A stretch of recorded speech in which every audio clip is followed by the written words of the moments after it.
but it's the only way you're ever gonna learn. You look back and it's all in the past. I'm dwelling on the thoughts I cannot say to you. If I don't say the words, then maybe it's not true. It feels alright. Hi, welcome along to NUFC Matters with me, Steve Wraith. It is a start of a new series that we are launching on the channel. It is Eddie Howe's press review, and it's a shortened version of Eddie Howe's press conference. Just a little update on what he has had to say today, so you don't have to watch the full review. And the key points today were Alexander Isak. I think we're all hoping that Isak was going to be at least available on the bench this weekend.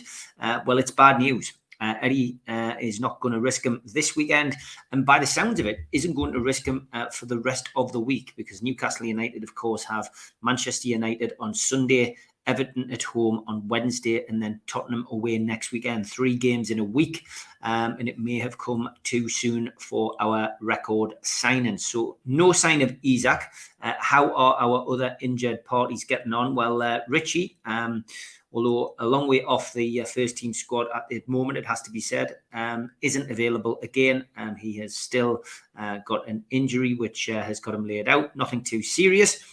Emil Kraft is currently back home in Sweden with his family, recuperating. Going to be a long road for him, but he is doing okay, and Eddie expects him to be, in his words, doing his work as and when to try and get back to fitness. But it is certainly going to be a long road for Emil Kraft.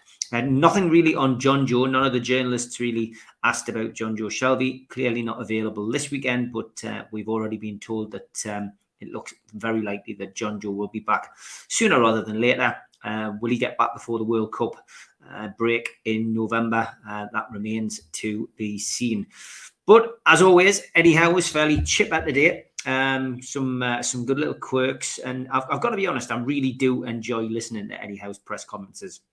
Always available on Newcastle United's YouTube, usually about an hour and a half after the press conference is finished, and it's a chance to hear the journalists asking questions.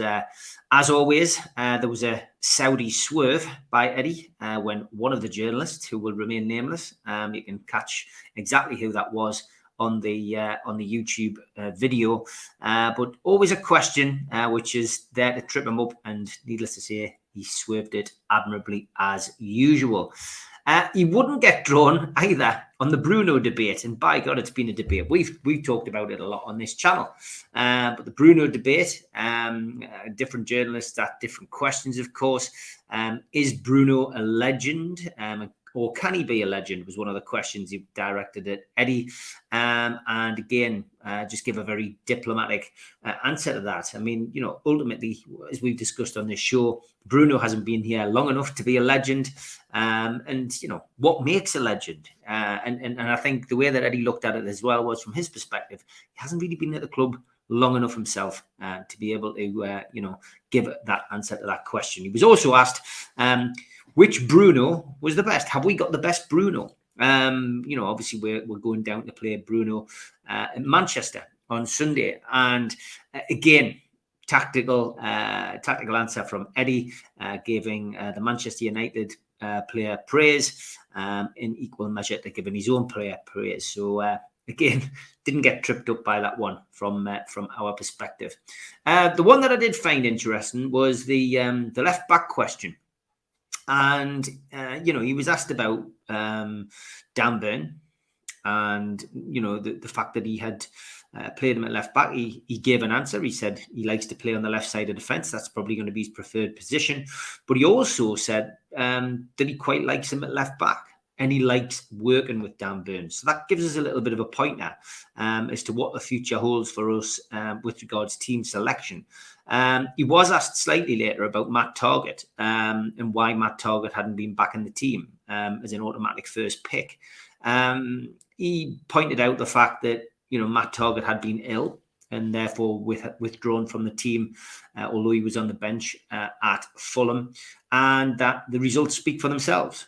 We won at Fulham, of course, 4-1, and then followed that up with a 5-1 win at Brentford. So wasn't drawn on that, although it is a talking point on podcasts, and it's a talking point amongst journalists as well. Clearly, we will watch with interest as to whether Matt Targett gets his position back tomorrow. What else did he talk about? He talked about the owners being interviewed this week. Obviously, we've heard from Al Ramayan. The email that went out to season ticket holders has been well covered in the newspapers now. And of course, Darren Eales was on BBC Radio Newcastle. Great interview. If you haven't already heard it, give it a listen. And Dan Ashworth has done the rounds with the press as well.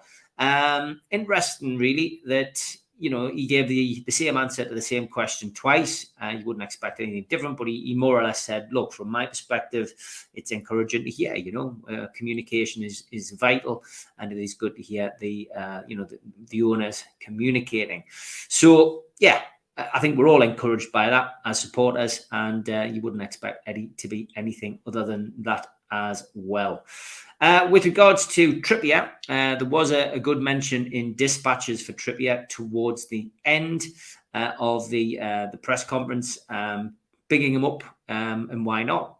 Because of his attitude and the attitude that he gave as an incoming player. When he came to the club, there was no question of him signing, and he wanted to basically come to Newcastle and keep the team in the Premier League. And Eddie Howe mentioning that the fact that he came in with that attitude, it rubbed off on the other players that we brought in that very pivotal first transfer window. So from his perspective, it was great to see Trippier's attitude, and he says it's vital moving forward. It's great. And also asked about European football today.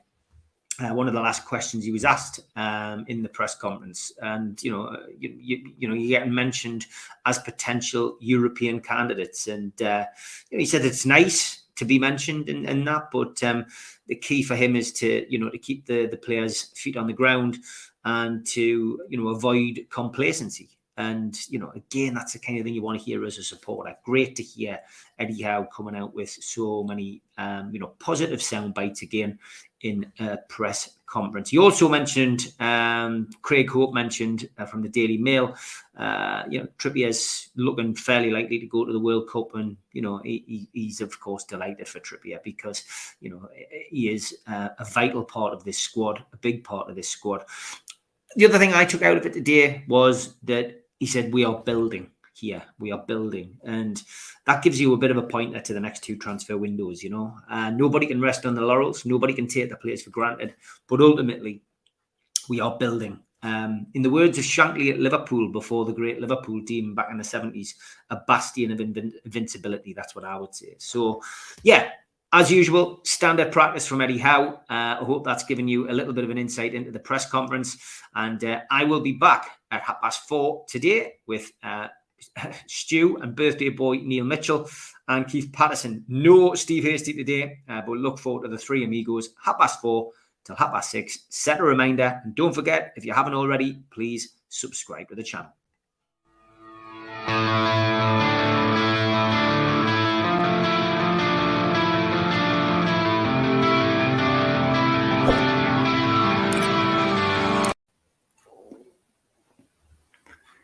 A big thanks to our sponsors, Skips and Bins, telephone 0800 25 45 25 3, email inquiries at skipsandbins.com, website skipsandbins.com, easy contract free and pay as you go waste collection. Thanks to Darren Baldwin Funerals, based on Old Durham Road in Gateshead. Their phone number is 0191 478 2730. You can email Darren at darrenbaldwinfunerals.co.uk or go to the website darrenbaldwinfunerals.co.uk. Thanks to Garden of Healing Dispensary, CBD, hemp and cannabinoid specialists based on Nunn Street. The GOHD.com is their website. And thanks again to 3 Property Investments, who specialise in sourcing investment properties for their clients who are looking to invest in the North East. They offer a full in-house service from sourcing the deals to managing the properties for you. They've done over 100 plus deals in the past 12 months for clients all over the UK. Give them a follow on Instagram, matty.patter_northeast property and phil.reed_northeast property, or email phil at 3property.co.uk if you're interested in getting a good property deal. Thanks to the lads at Mr. Vicky's Handmade in Cumbria. These are hot sauces, and you can find them at mrvickies.co.uk or place an order by ringing 01768 210 102. Thanks also to the lads at Blowhole Brewery, a fine amount of ales available from their website, www.blowholebrewery.co.uk.